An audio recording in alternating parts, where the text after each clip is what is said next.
भादो का महीना, कृष्ण पक्ष की अष्टमी तिथि, रात्रि के 12 बज रहे हैं और भगवान कृष्ण का प्रागट्य हुआ। बोल गोपाल कृष्ण भगवान की।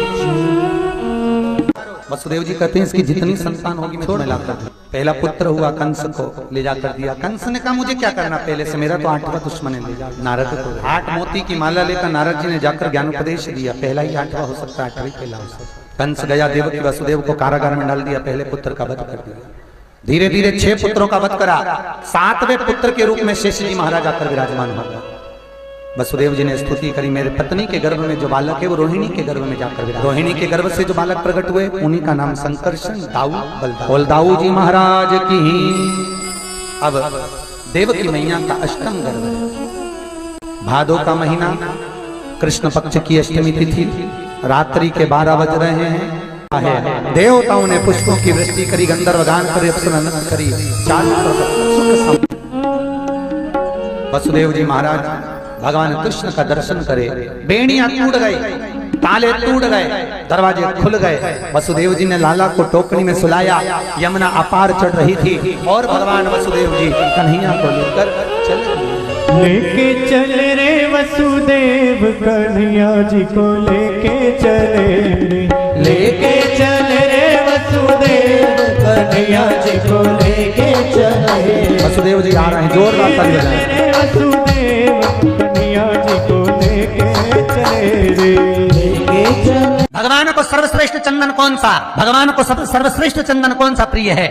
वो कौन सा चंदन है जो भगवान विष्णु को लगाएं, राम को लगाएं, कृष्ण को लगाएं? वो कौन सा चंदन है जो श्री हरि को लगाया जाए? तो जीते जी भगवान विष्णु एक बार गले लगाते हैं, उसको कहते हैं हरि चंदन। कौन सा चंदन है? हरि चंदन। हरि चंदन बाजार में नहीं मिलेगा, हरि चंदन आपको बनाना पड़ेगा। कैसे बनाना है? तुलसी जब सूख जाए उसकी जड़ को निकाल लिया जाए, वो जड़ को पानी में धो लिया जाए। धोने के बाद उसको सिलबट्टे पर, पत्थर पर घिसा जाए और घिसकर उसमें थोड़ा सा कुंकू, रोली डालकर तैयार भगवान विष्णु के मस्तक पर, कृष्ण राम के मस्तक पर लगा देते हैं और उसकी एक बिंदी अपने हृदय पे लगा लेते हैं। जीते जी भगवान एक बार उसको गले लगा। हरिहर मिलन का जो बेलपत्र और तुलसी का दल होता है वो बुद्धि के लिए, चित्त के लिए, हमारे शरीर के विकास के लिए, बुद्धि के विकास के लिए बहुत जरूरी होता है। कृष्ण ने गोवर्धन पर्वत को अपनी उंगली पर लिया। 7 दिवस तक जल वृष्टि हुई। 7 दिवस भगवान पर्वत को अपने उंगली पर धारण कर कर रखे। एक दिन में मेरे श्री जी बाबा को, मेरे ठाकुर को, मेरे कन्हैया को, मेरे कृष्ण को एक दिन में 8 बार भोजन आता है। 7 दिन तक भगवान जब तक गोवर्धन पर्वत को अपनी उंगली पर धारण करके रखे तब तक भगवान ने कुछ नहीं पाया। और जब 7वां दिन पूर्ण हुआ तो एक दिन में 8 बार भोग लगता था, इसलिए 7 दिन का 8 बार का भोज इकट्ठा करके भगवान के सामने रखा तो सतवटु 56, ऐसे भगवान के सामने 56 भोग आया। तो आज जो भोग लग रहा है वो अन्नकूट है। अन्नकूट है। पर्वत उठाने के बाद 7 दिन का जो भोज इकट्ठा हुआ वो लगाया, वो 56 भोग है। और भगवान कृष्ण के साथ में सारे ब्रजवासी नंद बाबा के साथ में मिलकर जो भगवान गोवर्धन नाथ जी का प्रति समय पूजन करने जाते थे और जो भगवान को भोग लगाते थे वो उसको कुनवाड़ा कहा गया। कुनवाड़े का मतलब है कुनवे के साथ, परिवार के साथ में जाकर भगवान को भोग लगाया जाए, वो कुनवाड़ा है। वो कुन अगर लड्डू गोपाल आपके घर में ठाकुर जी हो, 5 चीजें चढ़ती है, जल, दूध, दही, शहद, घी, शक्कर, पंचामृत की वस्तु। 5 हमारे जीवन को सार्थक करने वाले। दूध भक्ति का प्रतिबिंब है।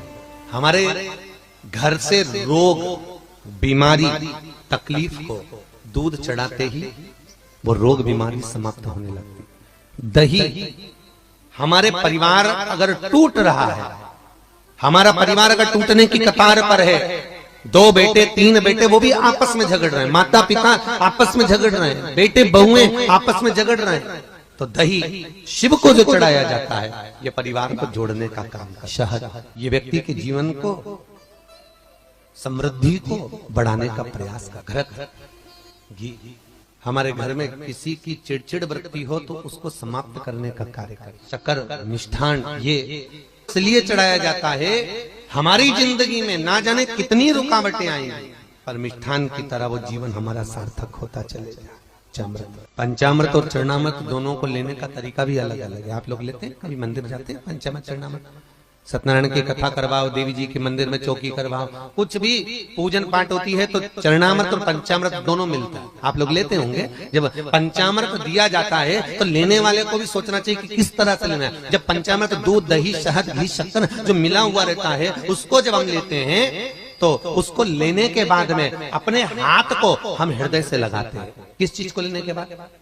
जम के बोलो, पंचामृत। चरणामृत नहीं, पंचामृत लेने के बाद हाथ को हम हृदय से लगाते हैं। और चरणामृत अर्थात किसी मंदिर में गए, तुलसी जी पड़ी हुई है जल के अंदर और वो पंचपात्र में जल जो रखा हुआ है वो चरणामृत है। उस चरणामृत को जब हम लेते हैं तो उस जल को लेने के बाद में हम अपने हाथ को हृदय से नहीं लगाकर अपने मस्तक से लगाते हैं। उसका कारण क्या है? उसका केवल एक कारण है कि पंचामृत लेने के बाद हमने जो हाथ को हृदय से लगाया, उसका कारण केवल इतना सा है कि भगवान के स्नान की झांकी का दर्शन हमारे हृदय में बैठ जाए। और चरणामृत लेने के बाद जो हमने हाथ को सिर पर लगाया, उसका कारण केवल इतना सा है कि भगवान के चरणारविंद का जल जब हमारे मस्तक पर चढ़ेगा तो हम जैसे पापियों का भी उद्धार अपने आप हो जाए। दोनों को लेने का तरीका, शमी पत्र, एक बेलपत्र, 3 शमी पत्र। आप कभी दिल से, कभी मौका मिले हृदय से अशोक सुंदरी वाली जगह का स्पर्श कर भगवान शंकर के शिवलिंग पर एक बार समर्पित कर देखना और दूसरे वर्ष इंतजार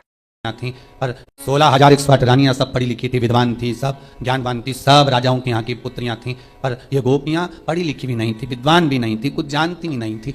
फिर भी भगवान का दिल, भगवान का मन इन गोपियों में इसलिए अटका हुआ था क्योंकि ये कुछ जानती नहीं थी। केवल एक चीज जानती थी कि कृष्ण हमारा है और कुछ नहीं जानती। और जो एक बार जान गया कि भगवान हमारा है तो भगवान भी जान गया कि ये मेरा है। आपसे भी निबंधन है, एक बार अगर आपने कह दिया कि शिव हमारा है, बस हम इतना ही जानते हैं, इसके सिवा कुछ नहीं जानते, तो आपकी चित्तवृत्ति उसमें रमी रहे। बस गोपियां भगवान से मिलने के लिए गई थी और इंतजार करते करते कब द्वारकानाथ आएंगे, कब द्वारकाधीश हमें दिखेंगे, कब ठाकुर हमें दिखेगा। उस भूमि पर ठाकुर का इंतजार करती हैं। जब भगवान कृष्ण नहीं आए तब उन गोपियों ने शिव को बुलाया। इसलिए गोपी तालाब के पास में शंकर का मंदिर है, गोपीनाथ शिव। वृंदावन में गोपेश्वर, वह गोपीनाथ शिव है। दर्शन करिएगा, कभी मौका मिले, गुजरात जाएं, द्वारका जाएं, द्वारकाधीश के मंदिर जाएं तो गोपी तालाब पर जरूर जाएं, गोपी भूमि पर जरूर जाएं। इंतजार करती है। जब कृष्ण नहीं आए तब गोपियां शिव को पुकारी। भगवान शंकर एक गोपी का रूप रखकर 2 बार मेरा शंकर गोपी बना है। एक वृंदावन की रज में गोपेश्वर महादेव, दूसरी बार इन गोपियों के बीच में सांत्वना देने के लिए, समझाने के लिए, इनके प्रेम को धीर बंधाने के लिए। बहुत जरूरी है महाराज, आप किसी के सुख में जाकर भड़े ना खड़े हो, पर दुख में कम से कम एक बार जाकर कह सकते हो चिंता करने की जरूरत नहीं है। बैठे हैं अभी हम। पहली मृदा, पहली मिट्टी सूर्य कुंड की, दूसरी संपदा के लिए, धन के लिए, वैभव के लिए। स्कंद पुराण कहती है जहां गौ माता बनती हो, बच्चे को जन्म देती हो, उस स्थान की। तीसरी महाराज गोपी भूमि की मिट्टी, तीसरी मिट्टी है गोपी भूमि। कहां पर है गोपी भूमि? तो कहा जिस भूमि पर गोपियां भगवान की याद में रोई और इतना रोई कि उस जगह की मिट्टी चंदन हो गई। जहां पर गोपियां रोई और उस जगह की मिट्टी चंदन हो गई, वो गोपी भूमि सौराष्ट्र, गुजरात, द्वारका जी से 12 किलोमीटर की दूरी पर भेट द्वारका जाते समय बीच में पड़ता है गोपी तालाब। गोपी, आप लोग गए होंगे, कई लोगों ने दर्शन करा होगा। गोपी तालाब, गोपी भूमि, जहां की मिट्टी को लोग लेकर आते हैं, गोपी चंदन बनाते हैं और सिर पे लगाते हैं। गोपी चंदन बस वहीं की मिट्टी से बनता। तीसरी मिट्टी, तीसरी मृदा गोपी भूमि, जिस भूमि पर गोपियां भगवान से मिलने के लिए गई थी और इंतजार करते करते कब द्वारकानाथ आएंगे, कब द्वारकाधीश हमें दिखेंगे, कब ठाकुर हमें दिखेगा। उस भूमि पर ठाकुर का इंतजार करती हैं। जब भगवान कृष्ण नहीं आए तब उन गोपियों ने शिव को बुलाया। इसलिए गोपी तालाब के पास में शंकर का मंदिर है। वृंदावन में गोपेश्वर, वह गोपीनाथ शिव है।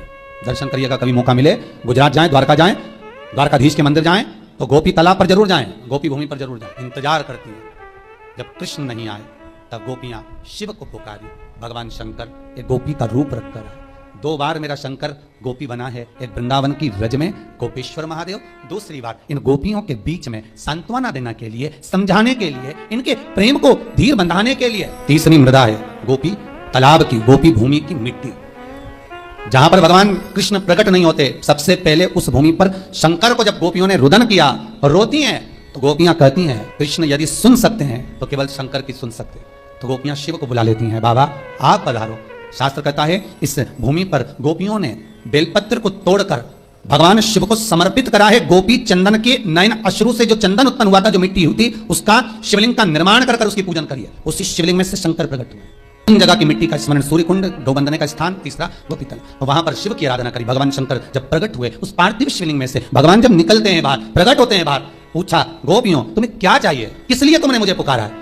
तब शंकर भगवान ने जब गोपियों से पूछा तो गोपियां कहती हैं हम कृष्ण को पुकार रहे हैं, वो आते ही नहीं। तीनों भूमि की मिट्टी का देखिए, सूर्य कुंड की मिट्टी काया का रोग ठीक कर रही है, गौ माता के बंधने की मिट्टी लक्ष्मी की वृद्धि कर रही है, और गोपी तालाब की मिट्टी आपको भक्ति प्रदान कर रही है। ये जितने गौड़िया मठी होते हैं, जितने इस्कॉनी होते हैं, जितने भी निम्बार की हुए, गौड़िया हुए, पुष्टि के हुए, इनको गोपी तालाब की जो मिट्टी होती है, गोपी चंदन जो होता है, इसका जो तिलक लगाते हैं नासिका तक, श्वेत तिलक आपने देखा होगा, सफेद कलर का तिलक, जो गोपी चंदन जो होता है उसका जो तिलक, ये भक्ति के लिए लगाते हैं, भक्ति की प्रबलता। तब भगवान शंकर उसको लेकर भगवान कृष्ण के पास गए थे, भगवान कृष्ण के पास तब लेकर पहुंचे थे। कौन लेगा? नरसिंह जी को स्वयं। शिव जी के सिवाय शंकर अगर करुणा ना करे तो राम भी नहीं मिल सकते और कृष्ण भी नहीं मिल सकते। शंकर, इसलिए रामचरितमानस की शुरुआत शंकर से, भागवत जी की शुरुआत शंकर से। ऐसी कोई पुराण बता दो जिस पुराण में शंकर से शुरुआत नहीं है। विष्णु पुराण की शुरुआत शंकर से, अग्नि पुराण, नर्मदा पुराण, पद्म पुराण, गरुण पुराण, बराह पुराण, भविष्य पुराण, जितनी पुराणे सबकी शुरुआत शंकर से हुई है। चिंता मत करो, भगवान शंकर तुरंत भगवान कृष्ण को बुलाए। गोपी भूमि पर कृष्ण और शिव दोनों का दर्शन हो गया। दोनों, इसलिए गोपी तालाब की ये भूमि की मिट्टी जीवन का सुख देने वाला। जो परसों टाला जा रहा है, परसों की जगह नरसों टाला जा रहा है कि परसों हो जाएगा, नरसों हो जाएगा। रोज तुम उसको फोन लगा रहे हो, रोज आप निवेदन कर रहे हो, रोज आप विनती कर रहे हो, रोज आप निवेदन कर रहे हो, तो काम नहीं हो रहा। गोपी चंदन लेकर आइए, उस गोपी चंदन को गलाकर शंकर के शिवलिंग पर लगाइए। त्रिपुंड, उसी त्रिपुंड की उंगलियों को अपने वक्ष स्थल पर लगाकर उस व्यक्ति से बात करने जाओ। अब कोई दिन नहीं टलेगा, उसी दिन मिलेगा, कल नहीं। छप्पन भोग आरोगने की सामर्थ्यता केवल 3 देवताओं को है। कितने देवता खा सकते हैं 56 भोग? केवल 3। पहले नंबर पर श्री हनुमान जी महाराज, जिनको माता सीता ने खिलाया। दूसरे नंबर पर श्री गणेश जी महाराज, जिनको श्री कुबेर जी ने खिलाया। और तीसरे नंबर पर श्री गोवर्धन नाथ जी, जिनको भगवान कृष्ण ने खिलाया। ये 3 देवता। बाकी के देवी देवता के आगे आप 56 भोग लगा रहे हो तो ये आपकी मूर्खता है। आप बाकी के देवी देवता के आगे 56 भोग रख रहे हो। हाँ, आप देवताओं के आगे भोग रख सकते हो, पर 56 भोग का नाम नहीं दे सकते। कई लोग कहते हैं आज देवी जी के मंदिर में 56 भोग लगे, तो ये आपकी गलत बात। आइए भक्तों, आज सुनते हैं तुलसी माता की चालीसा। यह चालीसा सुनने से होती है हर रोगों से मुक्ति, मिलती है सुख समृद्धि का आशीर्वाद। तो एक बार बोलिए प्रेम से विष्णु भगवान की जय, तुलसी माता की जय, भगवती माता की जय। श्री तुलसी महारानी करु विनय सिरनाय, जो मम हो संकट विकट दीजे मात नसाय। नमो नमो तुलसी महारानी, महिमा अमित न जाए बखानी। दियो विष्णु तुमको सम्माना, जग में छायो सुयस महाना। विष्णु प्रिय जय जयंती भवानी, तिहु लोक की हो सुख खानी। भगवत पूजा करे जो कोई, बिना तुम्हारे सफल न हो। जिन घर तब नहीं होए निवासा, उस पर करे विष्णु नहीं वासा। करे सदा जो तब नित सुमरन, ते ही के काज होए सब पूरन। कार्तिक मास महात्म्य तुम्हारा, जाको जानत सब संसारा। तब पूजन जो करे कुमारी, पावे सुंदर बर सुकुमारी। करे जो पूजा नित प्रति नारी, सुख संपत्ति से होए सुखारी। वृद्धा नारी करे जो पूजन, मिले भक्ति होवे पुलकित मन। श्रद्धा से पूजे जो कोई, भव निधि से तर जावे सोई। कथा भागवत यज्ञ करावे, तुम बिन नहीं सफलता पावे। छायो तब प्रताप जग भारी, ध्यावत तुम्हि सकल चितधारी। तुम्हि मात यत्र तंत्र में, सकल काज सीधे होवे क्षण में। औषधि रूप आप हो माता, सब जग में तब यश विख्याता। देव ऋषि मुनि और तपधारी, करत सदा तब जय जयकारी। वेद पुराणन तब यश गाया, महिमा अगम पार नहीं पाया। नमो नमो जय सुख कारिणी, नमो नमो जय दुख निवारिणी।